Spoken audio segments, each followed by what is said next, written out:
This is the IELTS Listening Test. You will hear a number of different recordings, and you have to answer questions on what you hear.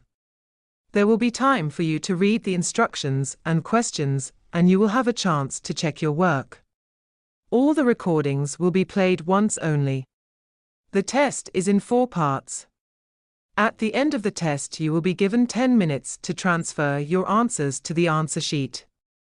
Now turn to section 1. About her membership of the club. First, you have some time to look at questions 1 to 5.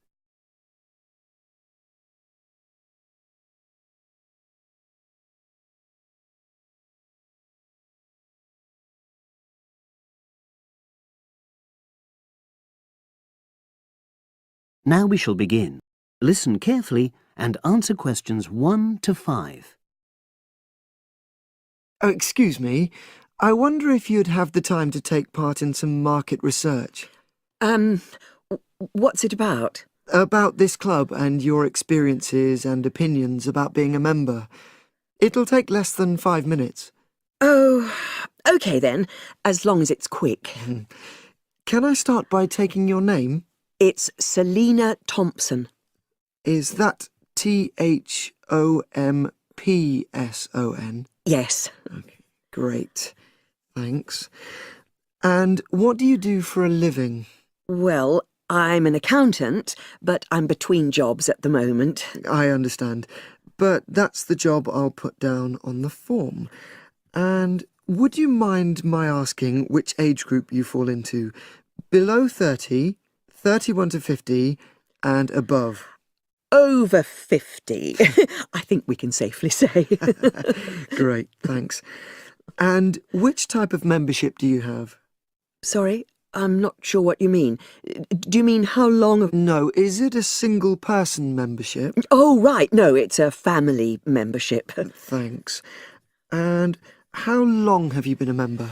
Ooh, let me see. I was certainly here 5 years ago, and it was probably 2 to 3 years more than that. Shall I put down 8? Oh, I remember now. It's 9, definitely.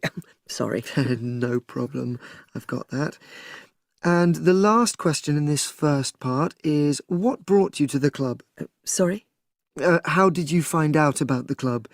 Did you see any ads? Well, I did actually. But I have to say I wasn't really attracted to the club because of that. It was through word of mouth. So you were recommended by a friend? Actually, my doctor. I'd been suffering from high blood pressure, and he said the club was very supportive of people with that condition, so I signed up. Great, thanks. Before you hear the rest of the conversation, you have some time to look at questions 6 to 10.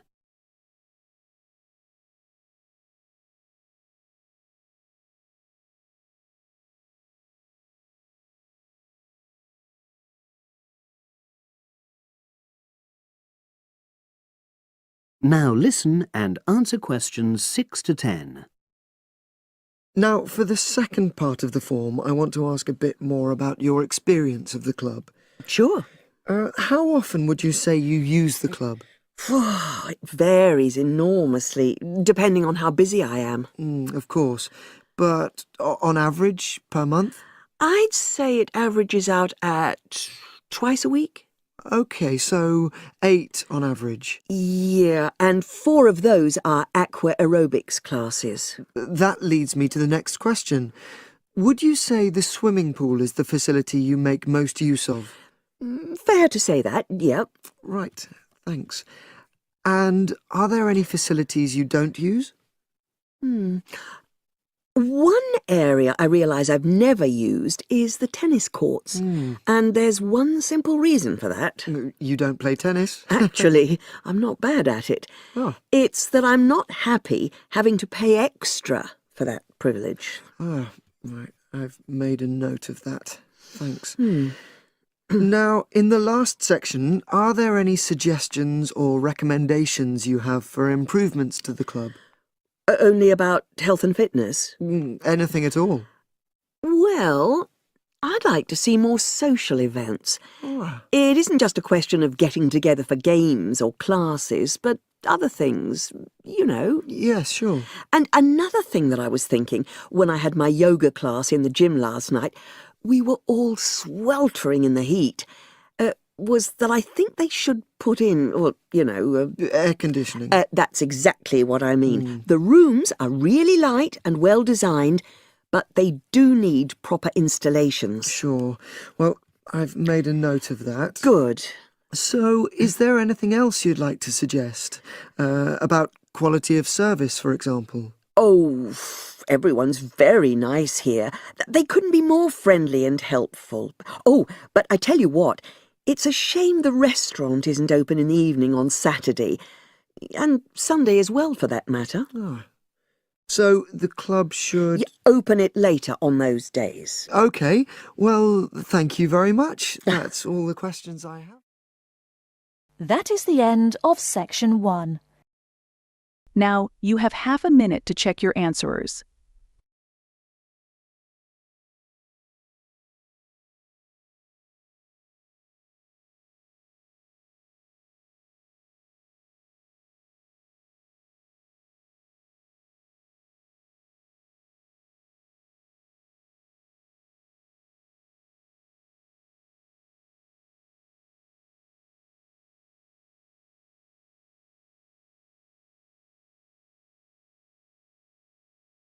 Section 2. You will hear a conversation between an IELTS candidate and an IELTS administrator. First, you have some time to look at questions 11 to 15.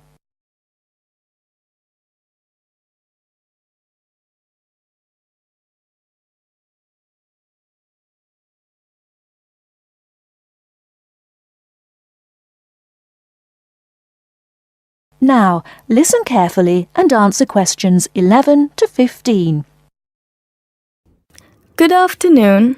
I'm applying for a master's program at the University of Exeter in the UK. I'm planning to register for the IELTS exam at your centre next month. I have some questions I'd like to ask you before I register, if that's okay. Certainly. Would you be taking the academic module? I think so, but I'll have to contact the university just to make sure. You'll probably need the academic because most universities don't accept the general training. And anyway, the procedures to register for the exam are the same for both the general and the academic modules. Good. My first question is whether I sit all parts of the exam on the same day. I don't live here, you see, and for me it would be more convenient to do all the papers on the same day.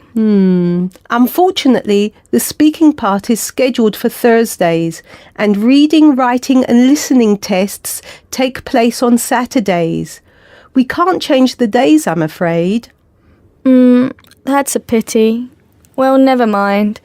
What sort of documents do I need to bring in order to register? You'll have to fill in the IELTS application form and bring an ID, a copy of your ID, and 2 passport-size photos on a white background. Will any ID do? We only accept original passports and national IDs. That's good to know. Did you say that reading, writing and listening are scheduled for Saturday? That's right. Will I get a break in between the papers? I'm afraid there aren't any breaks between the papers. Each paper takes an hour to complete, so it's 3 hours straight through. You'll first do listening and then reading, followed by the writing test. This is a standard requirement from Cambridge. Before you hear the rest of the talk, you have some time to look at questions 16 to 20.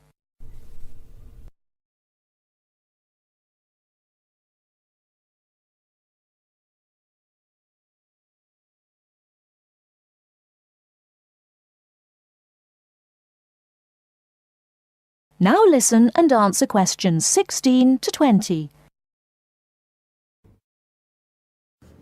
Okay, and how soon after the test can I pick up my results? It takes 13 calendar days for the results to be processed. Can you let me know how much it is and the form of payment? The examination fee is $200. You can pay by credit or debit card. We also accept checks. We only accept cash as a form of payment in exceptional circumstances. And one last question. Can I mail you the application documents? Certainly. You can send all the documents by registered mail to our address, 47 Clover Place, New Rochelle, New York. Could you spell New Rochelle for me, please?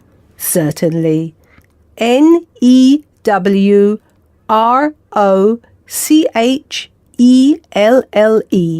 Could I have the zip code as well? Sure. Our zip code is 10806. Thanks. You can also email us at inquiry@examsmail.com or phone us at 325-9082. I think that's all. Thank you very much for all the information. Bye. You're welcome. Goodbye. That is the end of section 2. Now, you have half a minute to check your answers.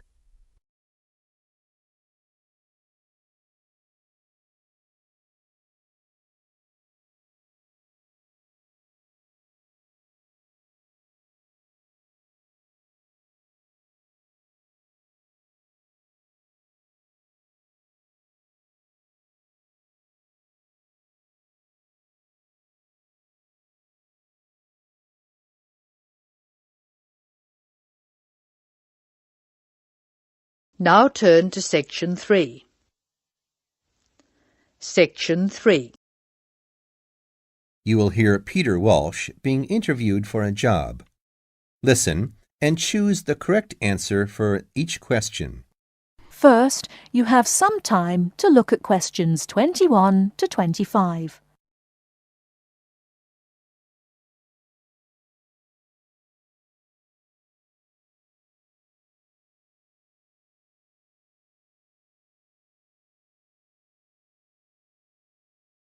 Now, listen carefully and answer questions 21 to 25. Joanne! Hi, you must be Rob. Nice to meet you. So, I hear you're planning to visit Australia. Yeah, and I really wanted to talk to you because I was thinking of spending some time in Darwin, and my sister told me you're from there. That's right. So, tell me about it. Well, where shall I start? Well, Darwin's in what they call the top end, because it's right up at the northern end of Australia, and it's quite different from the rest of Australia in terms of cultural influences. In fact, it's nearer to Jakarta in Indonesia than it is to Sydney, so you get a very strong Asian influence there. That means we get lots of tourists. People from other parts of Australia are attracted by this sort of international cosmopolitan image. And as well as that, we've got the same laid-back atmosphere you get all over Australia. Probably more so, if anything, because of the climate. But what a lot of the tourists don't realize until they get there is that the city's also got a very young population. The average age is just 29, and this makes the whole place very buzzy. Some people think that there might not be that much going on as far as art, music, dancing, and so on are concerned, because it's so remote. I mean, we don't really get things like theater and opera in the same way as cities down in the south, like Sydney, for example, because of the transport expenses. But in fact, what happens is that we just do it ourselves. Lots of people play music, classical as well as pop, and there are things like artist groups and writers groups and dance classes. Everyone does something. We don't just sit and watch other people. You said it's very international. Yeah, they say there are over 70 different nationalities in Darwin. For instance, there's been a Chinese population there for over 100 years. We've even got a Chinese temple. It was built way back in 1887, but when a very bad storm, a cyclone in fact, hit Darwin in the 1970s, it was almost completely destroyed. The only parts of the temple that survived were part of the altars and the stone lions, but after the storm, they reconstructed it using modern materials.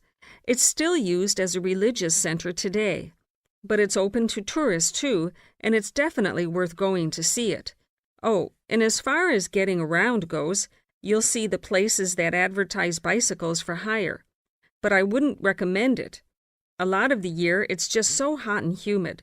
Some tourists think it'll be fine because there's not much in the way of hills and the traffic's quite light compared with some places, but believe me, you're better off with public transport. It's fine and not expensive. Or you can hire a car, but it's not really worth it. What's the swimming like? Well, there are some good beaches, but the trouble is that there's this nasty creature called the box jellyfish, and if it stings you, you're in bad trouble. So you have to be very careful most of the year, especially in the winter months. You can wear a lycra suit to cover your arms and legs, but I wouldn't like to risk it even so, personally. And there are the saltwater crocodiles, too. I mean, I don't want to put you off. There are protected swimming areas netted off where you'll be safe from jellyfish and crocs, or there are the public swimming pools. They're fine, of course. Before you hear the rest of the talk, you have some time to look at questions 26 to 30.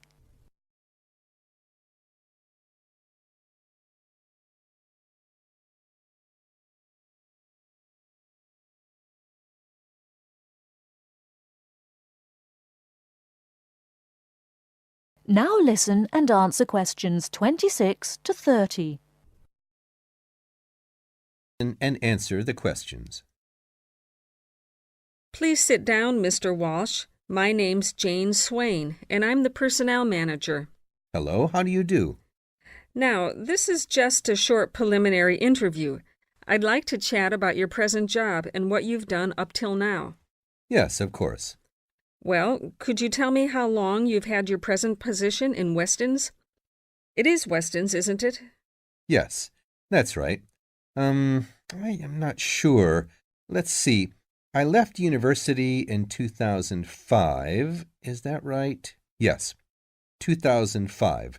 Then I was unemployed for about 3 months. And then I traveled round America for a few months.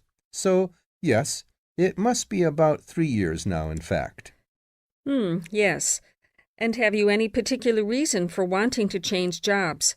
I mean, why do you want to move? Well, I actually like my present job and still find it interesting and stimulating. The salary's okay, so it's nothing to do with money, though you can always do with more. I suppose the thing is that I'm really very ambitious and keen to get promoted, so that's the real reason. You say you like your job. Can you tell me what aspect you like most? Oh, my dear, that's difficult. There are so many things. The other people are great. There's a good cooperative atmosphere. I mean, among the staff, and compared to other companies, the conditions are great. I mean, the office itself and the working conditions. And then there's the fact that they give me lots of room for initiative and let me make decisions. You know, that's what I really like most about the job. Yes, well, we're looking for someone like that. You know, someone who isn't a clock watcher and who isn't too concerned about working fairly long hours. Oh, I don't mind that. I'm used to it. And what about your education? You went to Manchester University, didn't you? Yes. After leaving school, I started a diploma course in design, but I decided to give it up and did an arts degree at university instead. Good. And have you done any courses since?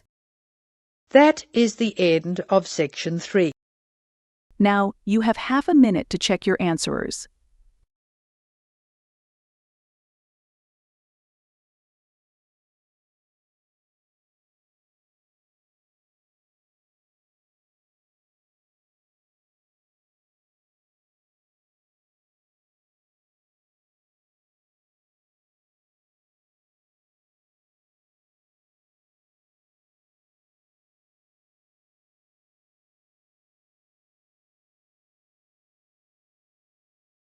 Now turn to section 4. I've asked you here just to remind you about this Friday's field trip. First, you have some time to look at question 31 to 40.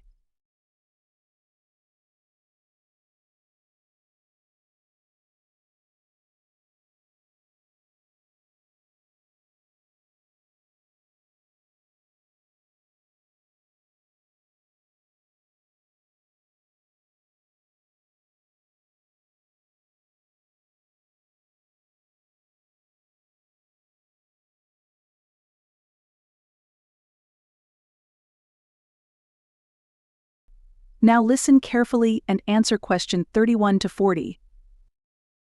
Okay, I'd like to keep this meeting as brief as possible, as I'm sure we all have things to do. I've asked you here just to remind you about this Friday's field trip. This is the first of many field trips you'll be going on, so there are a few rules I'd like to make clear now. Most importantly, I want you all to remember that simply because you are leaving the college does not mean that you are not studying. This is an essential part of your course and should be treated as such. There will be 2 assignments for you to complete whilst you are there, and some extension work you will be expected to do over the weekend, so I suggest you all pay attention on the day. Moving on, remember that we are going to a salt marsh and must dress appropriately. High-heeled shoes and t-shirts are not what I consider appropriate. You need good footwear, preferably boots, and you should bring a waterproof jacket as the weather is unpredictable. It would also be a good idea to bring a change of clothes. There is a chance you will get wet, and a 3-hour return journey in damp clothes is nobody's idea of fun. We will be on the marsh from about 10 o'clock to about 4, so you'll be given a light lunch. However, if you want to bring any snacks with you, then please feel free to do so, although we will be stopping for dinner on the way home. Now, this is the 4th time the college has been to Park Drive Saltmarsh, and so far we have never lost a student. However, remember that there are 28 people going, and if you are late, you will be keeping myself and your colleagues waiting, and at that time in the morning you will not find me very forgiving. Please try to arrive a few minutes before 7. If you are not here on the hour, you risk being left behind. For those of you who are being collected in the evening, you can expect to be back here between 8:30 and 9 p.m. But do warn whoever may be coming for you that the traffic is unpredictable and it may well be later. Before you go, I'll hand out your assignment papers and briefly explain what you have to do. Now, on the first page, all you are required to do is identify the flora and fauna on the page and find an example in the salt marsh. As I told you on Monday, you will need a camera for this. I recommend one of those disposable cameras rather than something more valuable, as the marsh can get very dirty. Now on page 2, you'll be looking more at the bird life on the marsh. You should be able to see what you have to do for this assignment, but there will be plenty of time on the way there to ask any other questions. Well, we'll stop there and I'll see you all on Friday morning. Oh, before you go, just a word of caution. The plants are there to be seen and photographed only. Remember that this is a protected site and we will have to get permission for this trip. If there are any problems, we may not be allowed to go again, and you will be spoiling the opportunity for other students. Okay, if you have any questions, come and see me later today or tomorrow.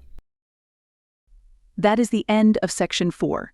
Now, you have half a minute to check your answerers.